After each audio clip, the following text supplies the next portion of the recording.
Assalamu alaykum qarindoshlar. Bugun biz bu soatlik darsimizda asosliq tanlimlardan biri bo'lgan bir noma'lumlik ikkinchi darajalik tanlimlarni o'rganamiz. Biz bir noma'lumlik birinchi darajalik, ikki noma'lumlik birinchi darajalik tanlimlarni o'rganib oldik shundami? Unda bo'lsa darsimizga bir qarab chiqaylik.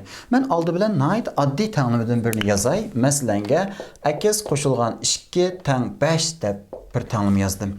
Onda olsa matematikada bir ifadenin tanımı buluş için iki şart çokum hazırlanış gerek. Yani bu ifadenin içinde en az bir tane naməlum san buluş gerek. Bu ya da bakken şuna ama bu ifadenin içinde tanımlık belgesi buluş gerek. Onda olsa bu iki şartını hazırlaptı bu bir tanımı.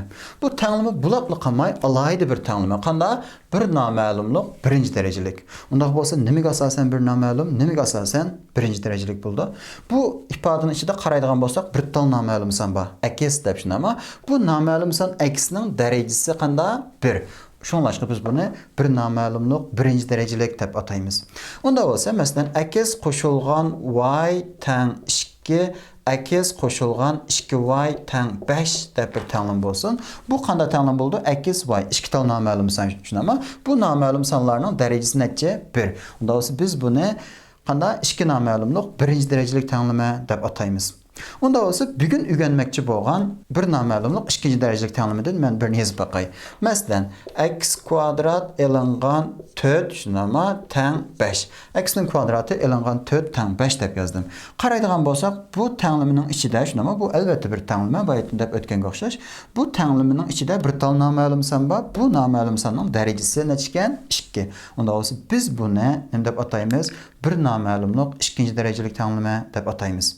Unda olsa men universal ifadesini bir yazib beray. Masalan, a x kvadrat qo'shilgan b akiz qo'shilgan c deb bir ifade bo'lsin. Tang 0 shunami?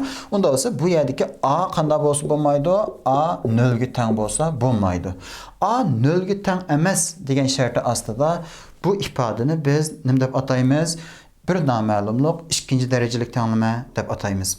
Agar bu yerdagi a 0 ga tang bo'lib qolsa, 0 ga x kvadratni ko'paysam bu ifade, ya'ni bu tur yo'qolib ketadi degan gap.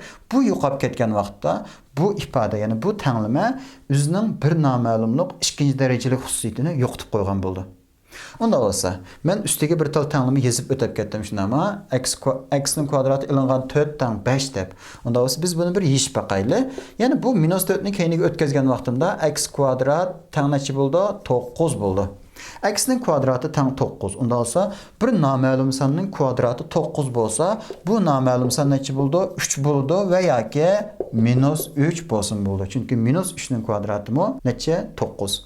Unda olsa biz odatda x'dan 3, x'dan minus 3 yani elishib ketmayli, yani elishib ketmasin deb x1 tang 3, x2 tang minus 3 deb ma'qul shaklda yozib olamiz. Yani bu tanlimining 2 tal qiymati chiqdi shunami? Men tanlimini yechib chiqqan vaqtimda. Unda bo'lsa biz yana bir tal tanlimni ko'rib boqayli. Masalanga x'ning kvadratı elingan 25 tang 0 shunami?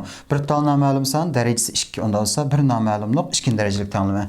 Bu 25'ni keyniga o'tkazayotgan vaqtimda x'ning kvadratı tang necha bo'ldi?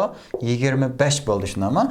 Bir noma'lum sonning kvadratı 25 ekan. Unda olsa bu noma'lum son, ya'ni x1 necha bo'lsa bo'ldi? 5 bo'lsa bo'ldi.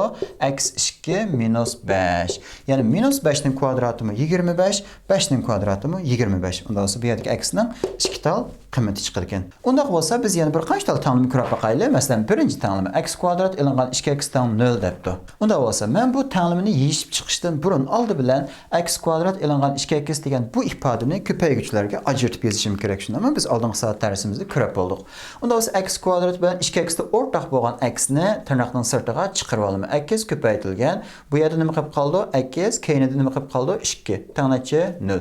Ya'ni x'ni x ilingan 2 ga ko'paysam 0 chiqib qoldi. Unda bo'lsa men nihoyat oddiy narsadan birini so'zlab qo'yay. Agar a ni b ga ko'paytib 0 bo'lib qolsa, bu yerda eng az birisi 0 bo'lishi kerak. Masalan, 2 ga 3 ni ko'paysam 0 chiqmaydi shunami? 4 ga 5 ni ko'paysam 0 chiqmaydi. Lekin 0 ga har qanday sonni ko'paysak 0 bo'ldi. A ga b ni ko'paytib 0 bo'lib qolgan bo'lsa, bu ikkisining birisi cho'qim qanday 0 ga teng bo'lishi kerak degan gap. Unda olsa x ga x ilingan 2 ni ko'paytib 0 chiqqan bo'lsa, bu yerda men qanday yozib olaman? x tang 0, shunami? X 0 ga teng bo'lsa, 0 ni buni ko'paysam 0 bo'lib ketadi. Va yoki x ilingan 2 tang 0. Unda olsa bu 2 ni matrafga o'tkazsam x tang necha? 2 Şundaymi? Unda olsa men x1 teng 0, x2 teng 2 deb yozib olsam, bu tenglimini yeyishib bo'ldim. Nechta tal qiymati bor ekan? 2 tal qiymati. Ikkinchi savol qarab boqaylik. X qo'shilgan 2 ko'paytirilgan x elingan 5 teng necha 0 debdi. Unda olsa bu ikkisining eng az birisi qanday bo'lishi kerak? 0 ga teng bo'lishi kerak. X qo'shilgan 2 teng 0 bo'lsa bo'ldi. X elingan 5 teng 0 bo'lsa bo'ldi. Shunday ikkisining birisi cho'qim 0 bo'lishi kerak. Unda olsa bu 2 ni keyniga o'tkazgan vaqtimda x1 teng 0 elingan 2 minus 2 bu 5 ni keyniga o'tkazgan vaqtimda x2 teng necha 0 qo'shilgan 5 degan gap. Bu yerda mu x ning necha tal qiymati 2 tal qiymati chiqdi degan gap. Üçüncü sual. X kvadrat elangan 6x qo'shilgan 5 teng 0 deb to'shindimi? Unda bo'lsa biz bu xil tipdagi ifodalarni ko'payguvchilarga ajratib yozishni oldingi soat darsimizda ko'rib bo'ldik. Ya'ni ikki sonning yig'indisi -6, ikki sonning ko'paytmasi necha bo'ldi ekan? 5 bo'ldi ekan. Unda bo'lsa bu ikki son -1 -5 bo'lsa bo'ladi shundami? Ikkisining yig'indisi -6, ikkisining ko'paytmasi 5. Unda bo'lsa men buni ko'payguvchilarga ajratib yozaman. Ya'ni x elangan 1, x elangan 5 teng 0 bo'lib ketdi. Unda bo'lsa ikki sonni yana ko'paysini 0 chiqibdi. Unda olsa x elangan 1 teng 0, x elangan 5 teng 0 deb yozib olamiz. Unda olsa 1 ni 10 tarafga o'tkazsam x1 teng 1. Bu yerdagi 5 ni 10 tarafga o'tkazsam x2 teng necha 5. x1 x2. Ya'ni bu tenglimidagi x ning 2 tal qiymatini tepib chiqdim. Shundami? Yeyishib bo'ldim. Unda 2x ko'paytirilgan, shundami? Bu yerda bir ko'paytish bor. Odatda biz yozib o'ltirmaymiz. Ko'paytirilgan x elangan 3 teng 8 ekan. Unda biz tanlimining bir xususiyati bor. Tanlimining oldi keyniga 0 dan boshqa o'xshash bir sonni ko'paysak va yoki bo'lsak, qiymat o'zgarmaydi deydigan shundami? Men oldi bilan ikkala tarafni 2 ga bo'lasam, miyada 4 qolib qoldi. Unda bo'lsa x ni x ga ko'paysam, necha bo'ldi? X kvadrat. X ni -3 ga ko'paysam, -3x. Bu 4 ni qanday sol tarafga yo'tkab akarsam, elingan 4 teng necha 0. İki sonning yig'indisi -3, ikki sonning ko'paytmasi -4 ekan. Unda olsa bu ikki son necha bo'ldi? Birisi -4, birisi 1 bo'lgan vaqtda yig'indisi -3, ko'paytmasi -4 bo'ldi. Shundaymi? Unda olsa ko'payguvchilarga ajratib yozamiz. X elingan 4 ko'paytirilgan x qo'shilgan 1 teng necha 0. Unda olsa ikki sonning ko'paytmasi 0 bo'lsa, x elingan 4 teng 0, shundaymi? Va yoki x qo'shilgan 1 teng 0 degan gap. Unda olsa x1 teng 4, x2 teng necha -1. Shundaymi?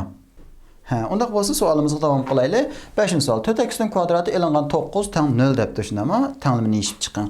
Unda bo'lsa men bu -9 ni 10 tarafga o'tkazsam, necha bo'ldi? 4x kvadrati teng 9 bo'ldi. Shundami? Ikkala tarafni 4 ga bo'latsam, x kvadrati teng 4 dan 9. Qaraydigan bo'lsak, bir noma'lum sonning kvadrati 4 dan 9 ga teng ekan. Unda bo'lsa bu noma'lum son necha bo'lsa bo'ldi? x1 teng 2 dan 3. Shundami? x2 dan 3 ga teng bo'lsa bo'ldi va yoki x 2 teng -2 dan 3. Ya'ni -2 dan 3 ning kvadrati, -2 dan 3 ko'paytirilgan -2 dan 3. Shundami? Minus plus 4 dan 9 chiqadi. Unda 6-savol. X ning kvadrati elangan 5 ning kvadrati teng 12 ning kvadrati deb tushundimmi? Men bu x ning kvadratini mishad ep qilib 5 ning kvadratini 10 tarafga o'tkazsam, 12 ning kvadrati degan 144, 5 ning kvadrati degan 25 keldi, shundami? Unda olsa x kvadrat teng necha? 169. Ya'ni bir sonning kvadrati 169 bo'lsa, biz buni darajalik sonlarni o'rgangan vaqtda o'rganib bo'ldik, shundami? Unda olsa bu son necha bo'ldi? 13 bo'lsa bo'ladi. Yana necha bo'la oladi? x2 -13 degan gap. -13 ning kvadratimi 169.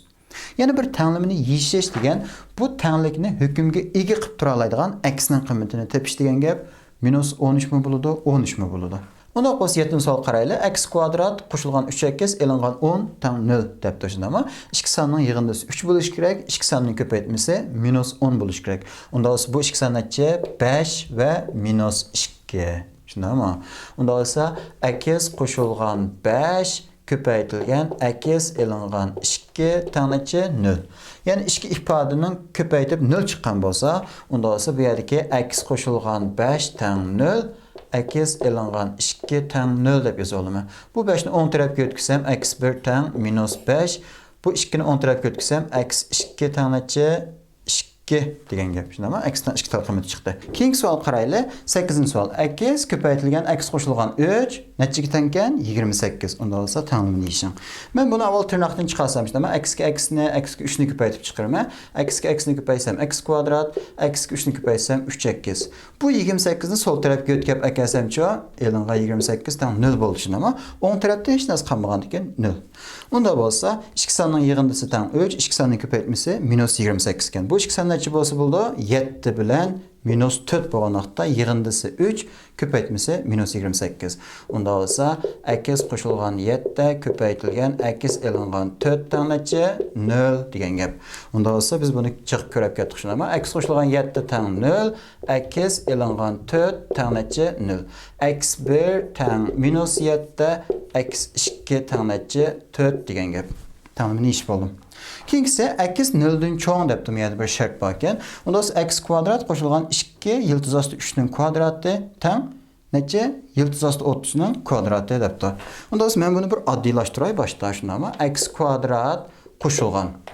Bunun kvadratı ne diyen gap? Arka marka 2 katım köpəytmişdim ama onda olsa arka marka 2 katım köpəytimiz. Köpəytken vaxtda 2 bilen 2'ni köpəytsəm 4.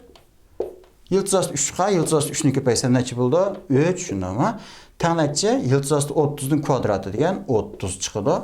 Onda olsa x'nin kvadratı tanəçə 30 elinğan 12. Onda olsa bu yerdəki x'nin kvadratı tan 30 elinğan 12 neçə buldu? 18. Onda olsa bu x'ni qanda tapımız? Əməliyyatda biz bu ifadəni burun körəb bolğan şunda ama nədə görgəndik? X'nin önüncü dərəcəsi ağa tan bolsa, əlbəttə bu yerdə bir tal şərt var. Bu yerdəki ön qanda buluş kerak, müsbət bütünsən buluş kerak. X'nin önüncü dərəcəsi ağa tan bolsa, biz bu x'ni nə deydik? A'nın önüncü dərəcədən yıldızı deydik. Yəni matematikada bu x'ni qanda ifadə etdim? A'nın önüncü dərəcədən yıldızı deb yazıldıq şunda ama onda olsa bu yerdəki x'min neçə buldu? 18'nin ikinci dərəcədən yıldızı deb yəni bir 2 var. 2 yazışdan hacet yox şunda ama onda olsa x degan tanəçə yıldız astı 18. Yıldız astı 18 degan neçə tan buldu? Yıldız astı 18 mən çıxalaydı şunda ama yıldızdan. Onda olsa bu degan 9 köpəytilgən 2 deb yazılır. 9 degan 3'ün kvadratı. Onda olsa 3 sırtına çıxalaydı. 3 yıldız astı 2. Onda olsa en axırda x neçə bulduqən? X 3 yıldız astı 2 degan gap. X 0'dan çoğun şunda ama x 3 yıldız astı 2'ye tam buldu. Onda olsa en axırda yani 3 tal tanımı körətəylə 10. sual. X'nin kvadratı qoşulğan 2'nin kvadratı tam 4 yıldız astı 2'nin kvadratı deb düşündüm ama ben aldı bilen bir addilaşdıray. X'nin kvadratı qoşulğan 2'nin kvadratı 4. 4 yıldız astı 2'nin kvadratı degan 4 yıldız astı 2 köpəytilgən 4 yıldız astı 2. Şunda ama 4 ki 4'ni köpəysəm neçə buldu? 16 yıldız astı 2 yıldız astı 2'ni köpəysəm neçə? 2. Onda o cavabdan 32. Bu yerdə x kvadrat ne çıxdı? 28.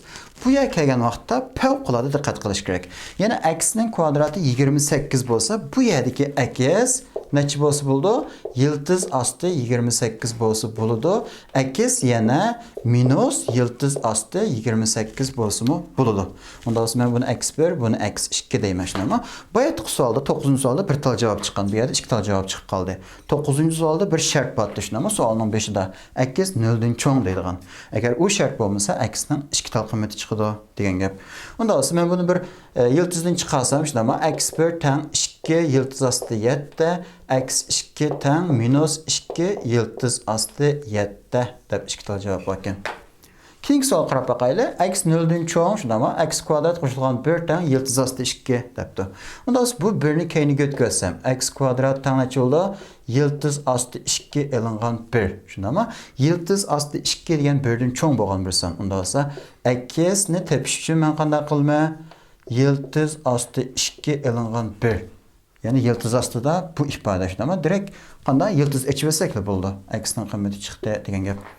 12. sual 17 elinğan 2x kvadrat tam yıldız astı 5'nin kvadratı. Şimdi ama onda bir addilaşdıraylı 17 elinğan 2 x'nin kvadratı tam yıldız astı 5'nin kvadratı degan 5. Ben bu 2x kvadratını 10 tərəf götürsəm 17 5'ni ma tərəf götürsəm şimdi ama elinğan 5 tam 2x kvadrat. Onda olsa 12 tan 2x kvadrat bulduqən işte ama 12 tan 2x kvadrat. 2 tərəfinə 2 bölətgən vaxtında 6 tan x kvadrat. Nima degan gap? X'ning kvadrati 6 ga teng. Unda bo'lsa, bu yerdagi x necha bo'lsa bo'ldi? X yiltiz osti 6 bo'lsa bo'ldi. X necha minus yiltiz osti 6 bo'lsa-mu bo'ladi degan gap. Men buni x1, buni x2 deb olaman. Shundaymi? Unda bo'lsa, bugungi darsimiz bir noma'lumlik ikkinchi darajalik tanlimlar mush yerda oxirlashdi. Hammalarga ko'pdan ko'p rahmat.